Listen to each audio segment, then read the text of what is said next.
There's still a couple of empty seats up here, you guys in the back. You don't have to stand. You can come and sit down. Okay? As many of you probably know, I'm an economist at ISER, and we do a lot of economic analysis. One of the things that we've done for a number of years now is our annual construction spending forecast. We recently completed a study looking at the impacts of OCS activity on the state's economy. From time to time, we do an economic projection for the state that's used in many venues. We have looked recently at the economic importance of a variety of sectors of the economy, including the nonprofit sector, wildlife refuges, the airports in the state, the railroad, and so on and so forth. We do benefit cost analyses from time to time. A recent one was for the Port of Anchorage. We're getting more heavily involved in looking at the economics of healthcare, and we'll be putting out 2 reports later this spring looking at the cost of healthcare in Alaska and the impact of federal healthcare legislation on the state. What I want to spend a couple minutes today, however, is talking about 2 areas critical to the future of the state. One is the importance of oil to the economy, and the other is prospects for a sustainable economic future. Everyone wants to know the answers to these questions, but for a variety of reasons, it's hard to get financial support to study them. Fortunately, Northrim Bank has stepped forward to provide generous support to ISER to address both of these questions, taking advantage of the educational tax credit program of the corporate income tax.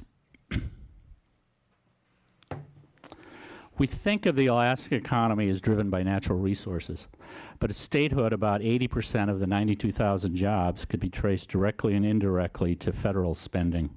This included not only the payroll of the military, but also a large seasonal construction industry in support of national defense. Seafood was the largest resource driver, but it accounted for only 15% of the jobs, and like those in construction, they were highly seasonal. Okay? And that's the little pie over there on the left-hand side. That was Alaska's economy at statehood. The economic structure resulted in an economy that was not only small, but seasonal, transient, and thin, with few year-round support businesses. It was dominated by the federal presence. Infrastructure was limited, as was the tax base to pay for it, and the average Alaskan was poor by national standards. Without oil, the economy today would have grown to twice its size at statehood, but its structure would not have changed.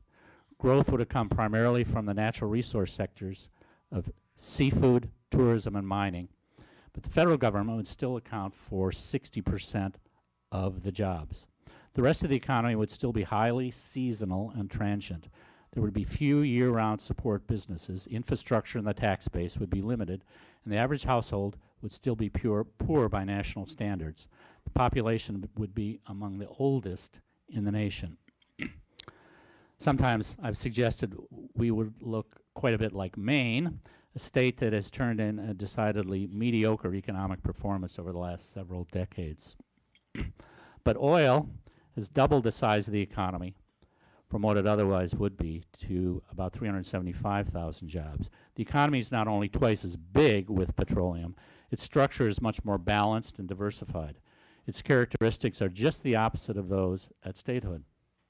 The economy has depth, it's not seasonal, the federal presence is no longer dominant, the infrastructure is rich, the tax base is the envy of the nation, and Alaskans are prosperous by any measure. Now, the jobs from oil come from 3 sources in about equal quantities. Looking at this graph, 127,000 of them come from activities in the oil patch and the recirculation of petroleum dollars spent by state and local government. These together account for 1/3 of all the jobs in the economy and 1 leg of the now familiar 3-legged stool. But an additional 60,000 jobs can be attributed to the spin-offs of the petroleum industry presence in the state. Since the jobs from spin-offs are not so obvious, let me expand on them just a bit. These spin-offs make all types of business in the state, from mining, tourism, and fishing, to retail trade, business services, and personal services, more attractive and healthy in Alaska than would otherwise be the case. Take, for example, seasonal stability.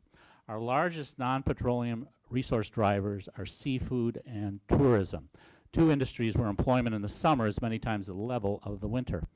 The regional economies where they dominate, Skagway, Denali, Bristol Bay are good examples, are quite fragile, both in terms of year-round business activity and share of jobs filled by local residents. In contrast, oil patch jobs and public sector jobs are supported by petroleum revenues on a year-round basis. These jobs are more attractive to Alaska residents, and their seasonal stability provides fertile ground for support businesses to sprout and grow. Other spin-offs come from the boost that Alaska businesses receive from our unique fiscal structure. Not only do petroleum revenues pay the salaries of government workers, they ease the tax burden on Alaska businesses and support many programs designed to encourage expansion of our resource industries and economic development in general. What this means is that some of the growth of our non-petroleum resource industries would not have been possible without petroleum revenue support. And I love to show this pie. It provides a rough summary of where the $157 billion of state petroleum revenues has gone. You can see some of it's been saved, but business tax relief and extra spending, some of which is targeted economic development, together account for more than half of the total. Well, the question looking forward is, can we sustain our economic prosperity in the face of declining North Slope oil production? First, we need to realize that hidden behind that decline curve are many opportunities for a sustainable stream of oil patch jobs far into the future. These include not only continued exploitation of oil fields on state lands, but also commercialization of gas, production from frontier regions like the OCS, viscous and heavy oil, and possibly shale oil. Our other natural resource industries, mining, seafood, tourism, can continue to play a strong supporting role in the continued economic prosperity of the state, but petroleum will remain at center stage. But those opportunities will not become reality without good luck and good strategic action on the part of the state. Unfortunately, none of these potential petroleum developments will generate the kind of petroleum revenues we've grown accustomed to. So we cannot continue to mindlessly collect oil revenues, pat ourselves on the back when we put a few dollars into savings, spend a few extra dollars when we have a surplus, and hope for the best. We need to rethink how we manage our petroleum wealth. We should take an inventory of that wealth and manage it like the asset that it is. Here's an estimate of what that total wealth is. $126 billion in 2011, consisting of financial assets derived from past oil revenues and the estimated value of future oil revenues yet to be collected.